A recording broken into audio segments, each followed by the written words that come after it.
capital de giro de uma forma bastante prática. Vem comigo para conversar sobre esse assunto nesse vídeo.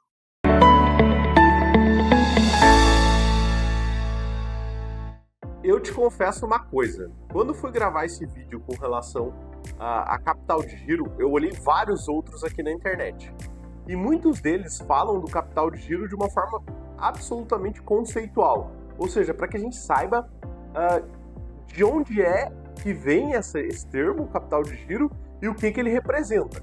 Porém, isso não ajuda muito a gente na prática da gestão, que é o objetivo de todo o conteúdo que a gente cria aqui. Então, por isso, eu resolvi falar isso de uma outra forma.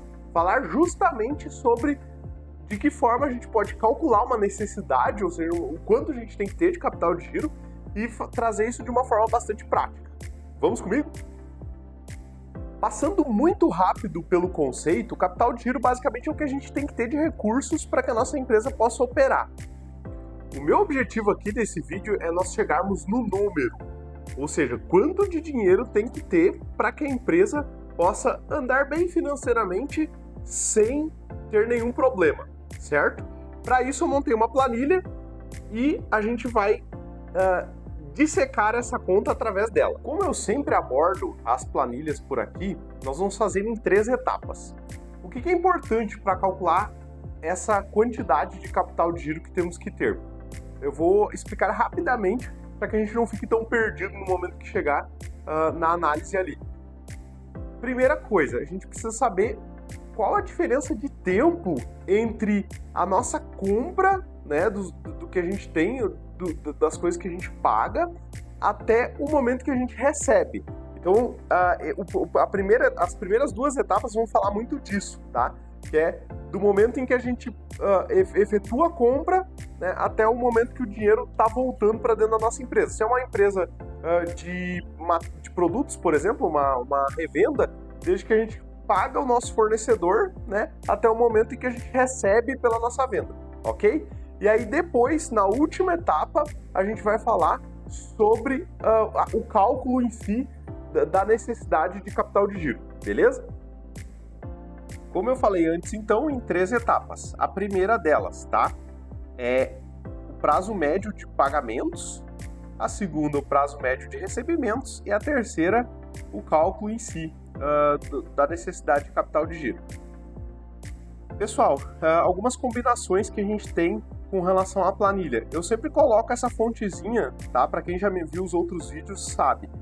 Eu sempre coloco essa fontezinha mais rabiscada, que é a que a gente pode editar. Se editar qualquer outra coisa aqui da planilha, vai dar problema, tá? Vai dar problema na fórmula. Então, o básico é editar somente essas que estão assim. Nessa primeira etapa, o que a gente tem que fazer? A gente tem que separar em grandes grupos de gastos que a gente tem aqui, os valores em que a gente paga normalmente todos os meses, né? Exemplo aqui, gasto 1, por exemplo, 15 mil reais. Gasto 2, 10 mil reais, mas na verdade assim, isso aqui são grandes grupos, não quer dizer que seja exatamente um gasto só. Digamos que o gasto 1 é compra de matéria-prima, tá? Ou de mercadoria para revenda. E digamos que eu pague isso tudo num prazo médio de 28 dias. Pessoal, prazo médio aqui, isso é importante, tá? Quando a gente fala de prazo médio, a gente está falando da metade do prazo que a gente tem se é parcelado, por exemplo. Ou se é um pagamento só, é o prazo direto que a gente tem. Então, por exemplo, se fosse 15, 30 e 45, seria 30 aqui o prazo médio, ok? Então isso a gente precisa deixar bem claro. Eu vou deixar aqui 28 porque é um padrão bem comum de mercado. O gasto 2, digamos que seja um outro tipo de fornecedor que a gente pague aqui, tá? Tanto fornecedor de serviço quanto de produtos. E digamos que esse aqui a gente paga em 5 dias, bem mais rápido.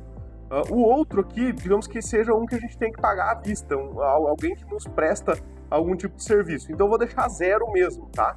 E um outro aqui, eventualmente, que a gente paga adiantado. Então eu vou colocar adiantado, menos 2. Eu tenho que pagar 2 dias antes para ele me entregar, senão ele não me entrega, tá? E aqui o terceiro eu vou elucidar com mais um aqui de 3 mil reais, por exemplo, tá? Não vou colocar 3 mil que vai ficar redondinha a conta. Então eu vou colocar aqui 4 mil reais. E aí esse aqui a gente tem que pagar com uma semana de antecedência, menos 7, tá? Então quer dizer que antes da mercadoria chegar para nós, ou antes do serviço ser executado, né, no caso de uma compra de serviço, esse aqui é o prazo que a gente tem que pagar, beleza? Essa é a primeira etapa. Etapa número 2, segunda etapa aqui, ó. Agora eu vou pensar no que eu tendo a receber durante o mês, tá?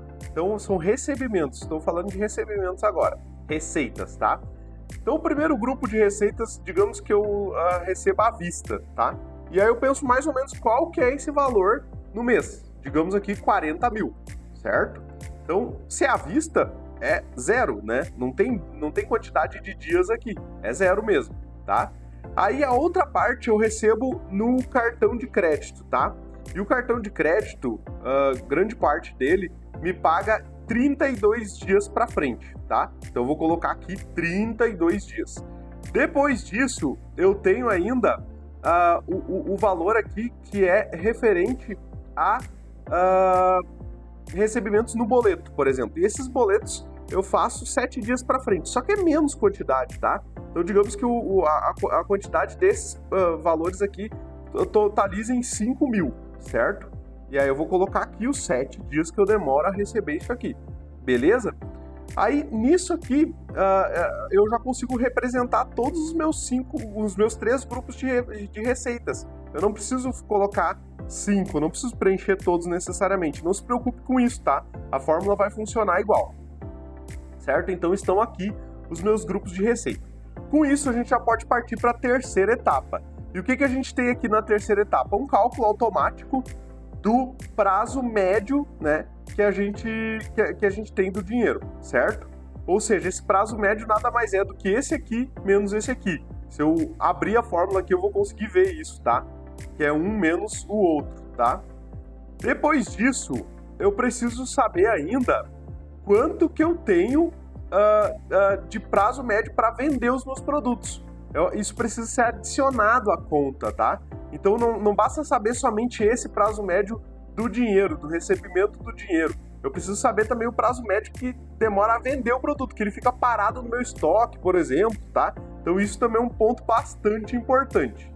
E aí, com a junção dessas duas informações, digamos que eu calcule isso aproximadamente, eu pegue os meus principais produtos, analise isso, eu descubra que são 30 dias, tá? Melhor, eu vou colocar aqui menos, né?